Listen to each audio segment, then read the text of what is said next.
Ladies and gentlemen, Malawi is buzzing again. If you thought politics couldn't get any messier, oh, buckle your seatbelts. Because this, my friends, is not just your regular case of somebody took something. This is a State House level heist. A drama so wild that even Netflix would ask for the rights. They're calling it UMBONI, WOTI, MCP, YAONONGA ku State House. Evidence that shows certain people, allegedly linked to the MCP, went a little too far in their farewell tour from the presidential palace. And the details? ZOMVESA CHISONI KWAMBILI.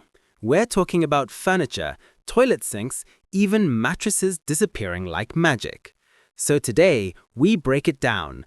10 jaw-dropping facts about this unfolding scandal that's shaking the political corridors and leaving ordinary Malawians saying, "Kodi easy zikuchitikanzo una." Stay tuned. Each fact will make you question who really owns the State House.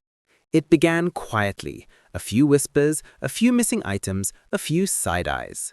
Then, boom, reports surfaced showing that property from the State House had been looted.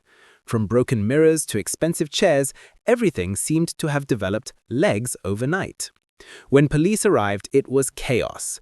Beds gone, fridges missing, curtains vanished. One officer was overheard saying, "This is not an inventory check, this is a funeral for government property." Eyewitnesses claimed that some workers were seen leaving with suspicious packages, and suddenly, everyone became a mover.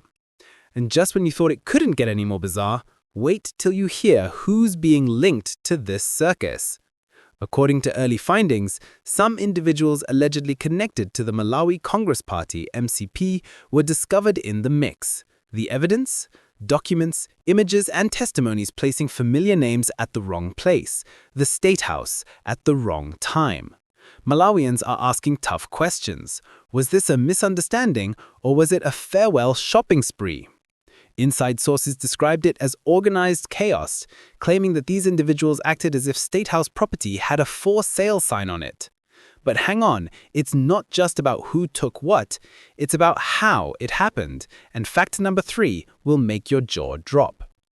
Eyewitness accounts say the removals happened mostly at night. Eya, usiku. Trucks came in quietly, items loaded up, and by sunrise, rooms looked like empty warehouses. One worker confessed under pressure, saying, "Tinanga tenga, zomwe, anati, tizi tenga. Sitinga diwa, kuti, ndi zandalama, zaboma." But Malawians are not buying it. If you can't tell a State House sofa from a personal one, maybe you shouldn't be near government furniture in the first place. And that's not all, because next we talk about the threats that followed the chaos. Audio recordings allegedly revealed a chilling warning. Anyone found inside the State House after the orders went out would be, quote, shot to kill. Yes, those were the words used. The message was clear: leave now or face deadly consequences. The voice in the clip said, "Police, please shoot them, shoot to kill. Kill them because they are animals." The country froze. Was this real enforcement or political panic mode? Either way, the statement hit hard, showing how deep tensions had grown within government ranks. But while threats echoed, something else quietly unfolded, and it's where things turn painfully embarrassing. Let's be honest. If you're going to steal from the State House, at least take something grand, right? But no, what was allegedly taken will make you both laugh and cry. Reports mention toilet sinks, rims, bed sheets, cartons, even mattresses.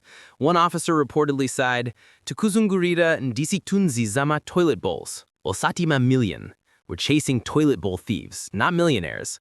Social media went wild. Memes popped up everywhere, comparing it to a State House yard sale gone wrong. And while the memes flew, someone in power wasn't laughing, because the next fact gets political. Citizens started pointing fingers, and the name at the center? President Lazarus Chakwera's administration. Critics asked, "Koti izizi kusonyeza boma likuyenda bwino?" Even some within the ruling party expressed frustration, saying discipline had collapsed among a few loyalists. "We wanted you to be our hero," one voice lamented in the leaked audio, "but what you were doing is contrary." It was a moment of political self-reflection. Or as one commentator joked, the Malawi Congress Party might need a State House detox session. But hold your laughter, because what investigators found next will make your skin crawl. Police confirmed they had pictures, details, and records of those allegedly involved. They claimed, "We know them. We have their pictures. We have their details." That line alone sent shockwaves across Lilongwe. Suddenly, everyone was checking their old selfies to make sure they weren't holding a State House pillow in the background. It showed that this wasn't just rumor. There was some serious documentation behind it. And yet, for all the evidence, one question kept echoing. Why would anyone risk it? Fact 8 answers that mystery. Analysts say the chaos could have been fueled by frustration, entitlement, or political revenge. Koma kodi antwena maona ngati zintu za boma ndi zao. Do some people think government property belongs to them? One insider hinted that certain staff thought the incoming administration would replace everything, so they might as well recycle what's left. It's the kind of logic that would make any taxpayer faint. It revealed a dangerous culture where political privilege overrides public accountability. And speaking of accountability, guess what the government is planning now? You love this next twist. The Inspector General reportedly ordered investigations and arrests. Names are being cross-checked, CCTV footage reviewed, and a few suspects already questioned. Government spokespeople assured the public that no one, absolutely no one, would be spared if found guilty. We will get them all, no matter where they hide. Malawians applauded the stance, but with cautious optimism. After all, investigations here sometimes move slower than a Lilongwe traffic jam. And that brings us to the most important part. What does this scandal really mean for Malawi's future? This scandal isn't just about stolen bedsheets or sinks. It's about trust. It's about leadership, discipline, and accountability in a country still healing from political turbulence. As one elder put it, "Boma si nyumba ya muntu mmoja, ndi ya tonse." Government is not one man's house. It belongs to us all. Malawians want answers, but more importantly, they want reform. Because when State House turns into a supermarket, the real theft isn't furniture, it's dignity. And as we close this explosive episode, let's talk about what's next. For you, for Malawi, and for the story itself. So there you have it, the State House scandal that's turning heads, raising eyebrows, and testing Malawi's patience all at once. We've unpacked the facts, the drama, and the unbelievable details. But here's the truth.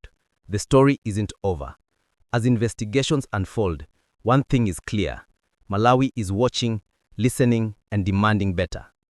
And if you want to stay ahead of the headlines, Mwamve Bwino, hit that subscribe button, tap the bell icon, and stay with us here on Global Pulse News, where we don't just break news, we decode it with attitude. Until next time, Zikomo KWAMBILI Malawi. Stay sharp, stay woke, and remember, in politics, even the furniture can tell a story.